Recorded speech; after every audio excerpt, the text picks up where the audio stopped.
What is going on, guys? Welcome back to my channel. I'm Dr. Dexu, former official UFC physical therapist and a doctor of physiotherapist.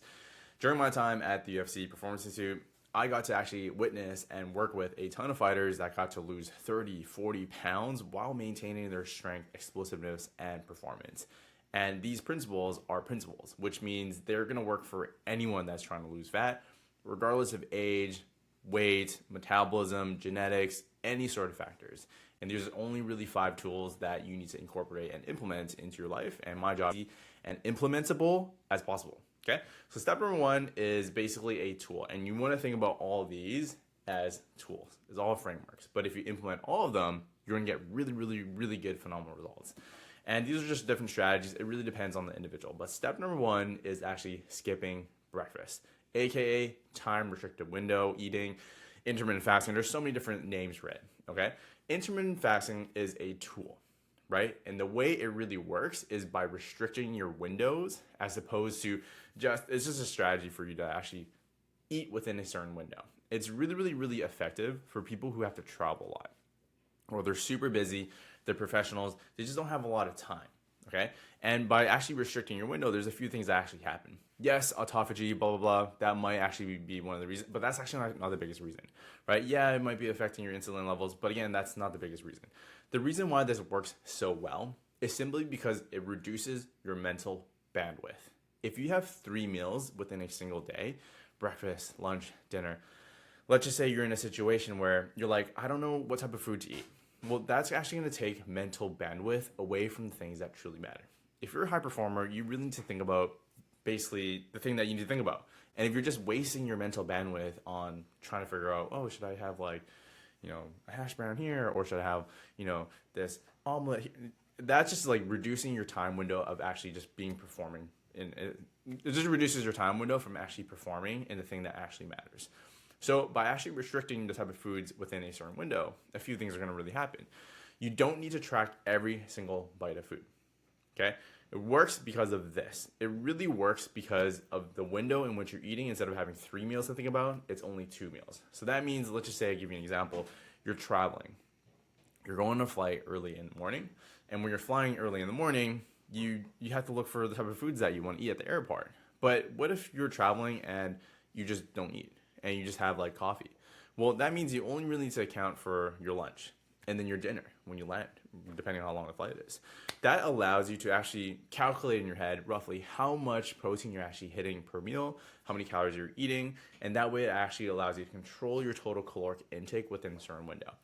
Yes, there could be some potential benefits in fasting, CNS drives, all that stuff. In particular, it's all based off the individual. So you need to really find what truly works for you.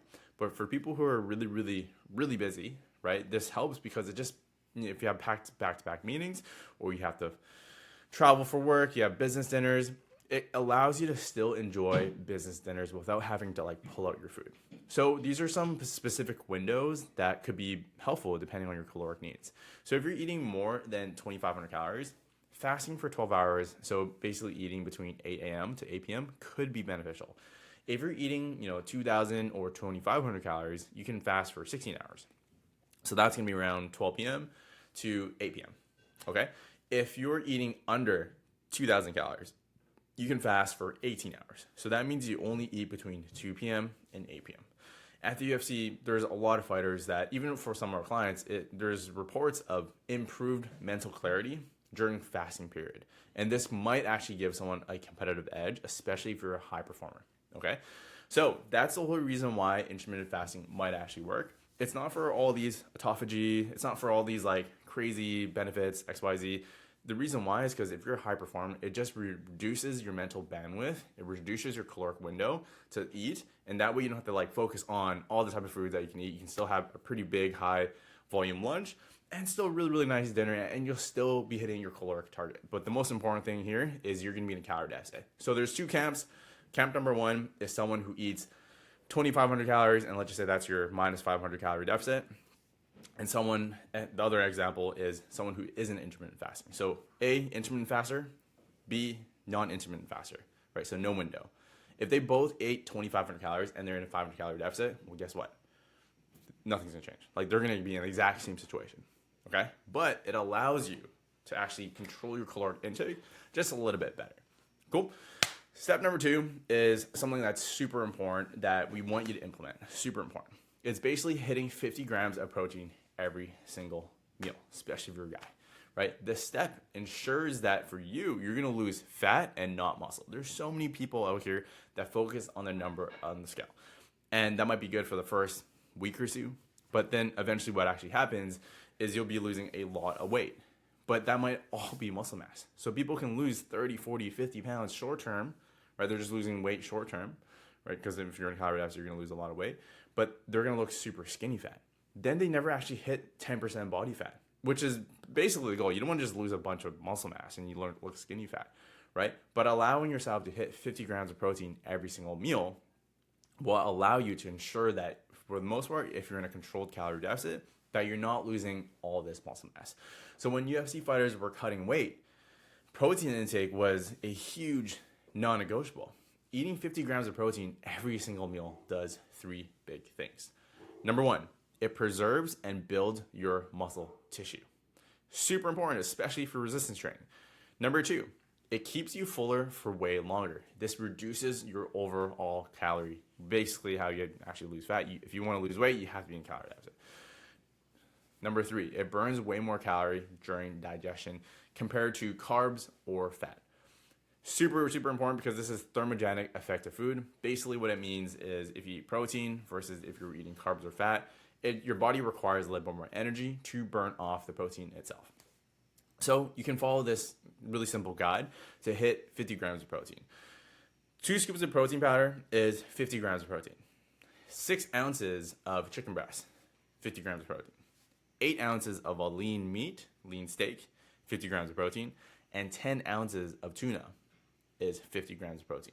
So for busy professionals, something that is super helpful is just carrying a Ziploc bag or protein bars or something like that. They just have handy. That way, when you feel a little bit hungry and you genuinely need a snack, at least you can focus on a higher protein snack, okay? Oftentimes when people are pretty hungry, for the most part, they are probably not actually hungry. They're probably just trying to break a habit, but more importantly, they're probably just thirsty. So having some sort of way for you to drink water will help you understand whether or not you're actually hungry. Then from there, the next step will be to have a snack. That's usually our protocol. Step number 3 is a gold mine. Like this is something that everyone should be hitting, okay? And this is 10,000 steps every single day.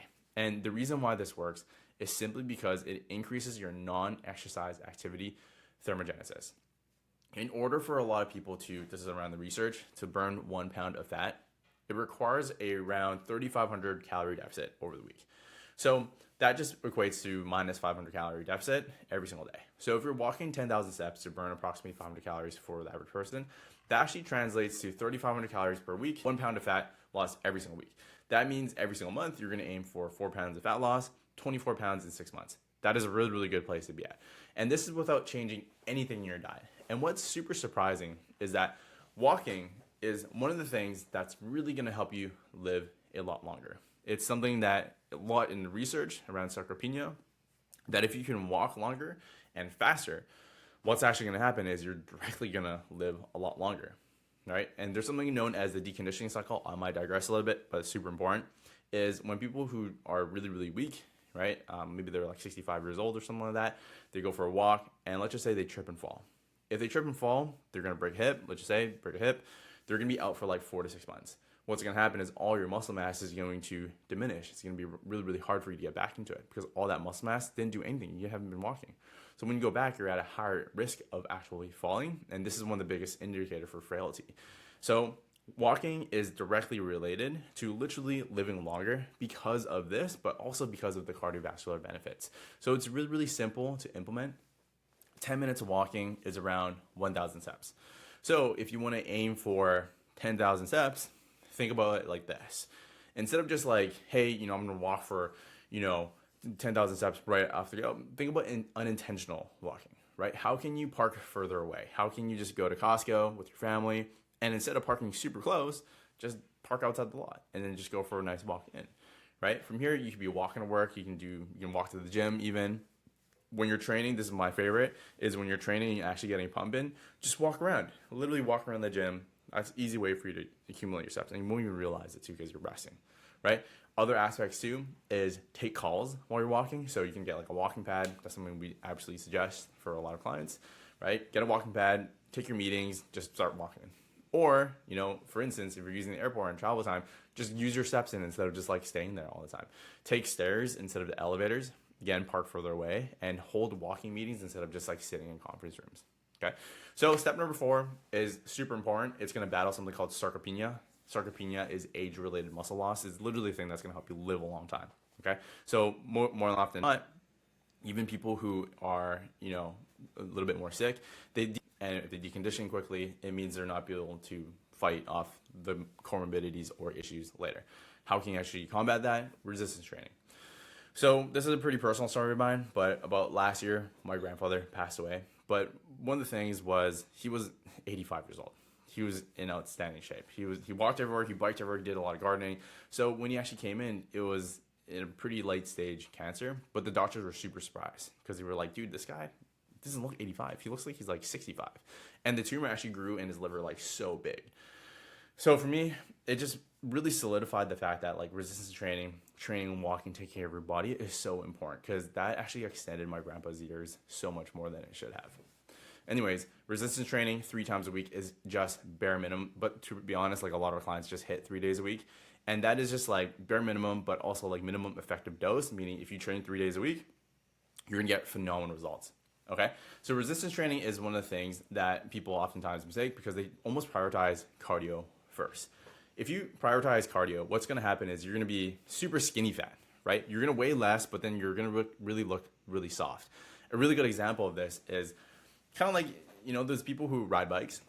No bash against those guys, man. But what I typically see is guys 40, 50, 60 years old, they wear like these spandex bike things, and they ride in like a group of guys and just go ride up mountains and all that stuff. And no bash, that's all that. But the reality is, all of these guys are super skinny fat. You look at their belly, they got huge bellies. Why? Because they're not actually doing any sort of resistance training. They're just so focused on the cardio element. This in itself is going to have more of your endurance-based muscle. So obviously, if you had to compare like athletes, someone who's like more, endurance-based versus someone who's like athletic, like a sprinter, they have completely different body types, right? Fast twitch versus slower twitch. That's for another video. But essentially, resistance training is super important because this is going to ultimately not get you skinny fat. It's going to help you get that dense, athletic look, and you're going to feel really defined. You're going to feel really, really energetic. You're going to feel amazing in your skin. Okay? So resistance training prescription, here's like the minimum effective dose. 3 sessions per week. That's all you need. 45 minutes. If you're just starting out, focus on compound movements, squats, deadlift, presses, rows, right? Gradually increase the reps and weight. This is known as progressive overload. And even busy professionals can find 3 hours per week. 3 hours per week is so important. It's beyond just the fat loss element, guys. Resistance training provides so much long-term benefits. It's really going to help you live a long time, carry your kids, run up and down hills. Like, you're not going to be out of breath going up and down stairs. It's just going to improve so many other aspects. Your metabolic health, right? You burn more calories at rest. You have stronger bones, so you won't have to actually go through a deconditioning cycle. You have better hormonal balance, right? From here, you have increased functional capacity as you age, which just means that you're able to tolerate more load. If you have to tolerate more load, you're gonna have like less issues, less pain, stuff like that. More importantly, more not, you're living your best life. You're super confident. You don't have to worry about like going up and down to like hikes and like being the last person. There's no restrictions in terms of your life, and you're really truly living your best life here. Step number 5 is sleep. Super important. In fact, like at the UFC, one of the first things that we talk about is like how can you optimize someone's actual sleep. Everyone's training at the super high level, like super hard. They're training like 2 times a day sometimes, right? No, you don't have to do that, but like, I'm just saying they all train at the highest level. So what actually sets them apart? The thing that sets them apart is sleep, recovery, HRV, heart rate variability. And this is something that we track diligently in our program. How can we look at someone's heart rate variability, which is the inverse of heart rate, which means if your heart rate is very high, it's going on this upward trend, what's going to happen is you're probably in a pretty stressed out environment. If you're in a stressed out environment, how can you perform, right? You're going to be thinking about it. You're going to have poor sleep. You're not going to recover well. Cortisol's through the roof. It's going to inhibit your fat loss process.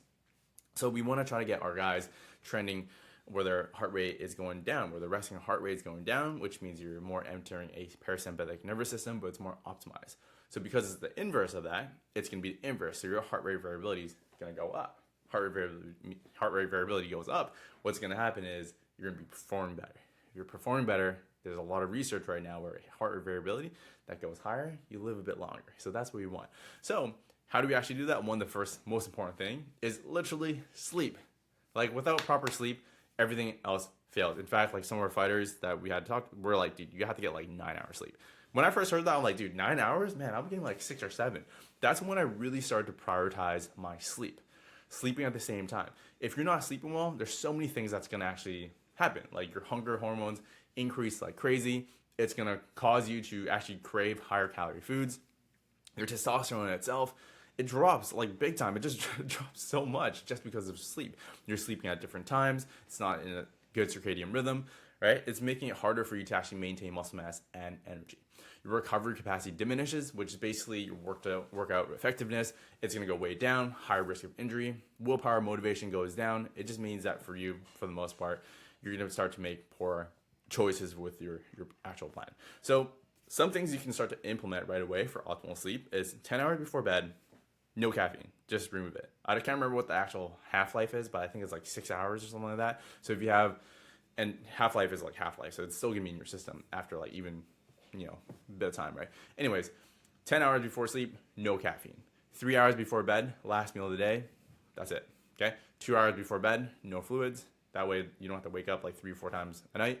And then 1 hour before bed, no screens or blue light. This protocol is going to dramatically improve your sleep quality and your quantity. And it's really a huge biological foundation for fat loss. Now, guys, implement these 5 steps. They are working together as a system. The best system is always one that's customized to you to make this process very seamless and just part of your life. But by implementing this, this is really the strategy to get you from that 30% body fat range all the way down to that 10% body fat range instead of just dropping 30, 40 pounds and then yo-yoing back up. That is not a system, guys. Easy, simple way to just get you started. For our quick kind of breakdown as to how we can actually help our clients get to the best level, you can just check out the link in bio here. It's going to share a quick training on how we do it for our 1,252 elite clients here, how they get phenomenal results. But aside from that, hope you found this video helpful. Check out more videos right over here.